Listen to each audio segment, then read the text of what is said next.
Hey guys, welcome back to Yelan app. For today's video, we are going to show you how to fix Shopify can't buy domain. So if you're interested, let's start the tutorial. In this case, if you're wondering how do you fix this issue, and in this case, it's actually pretty simple. You just need to know some details here.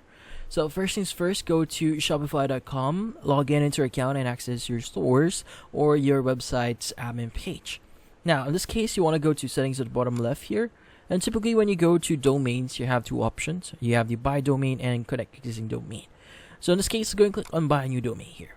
Now in this case, you have the option to actually start typing the domain name that you want to use.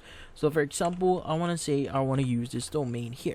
Now if that specific domain is actually usable, or in this case you could actually buy that domain, it's going to actually show the domain available, and you can basically select that and basically buy it for your store itself. But if you do get the following domain isn't available, it means that this domain actually belong to someone else, or a different platform actually is, or in this case has this specific domain name under their list. So in this case, you might not necessarily be able to use it, but there are going to be alternative results. So you could get here, like for example, the following alternatives that I got here: .us, .online, .com, .ag. So you could choose one of them if you want to, but be mindful of the prices that they have, depending on the type of domain name that you want to use here.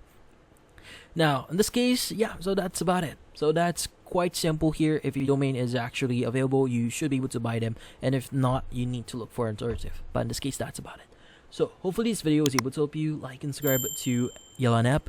Thank you for watching.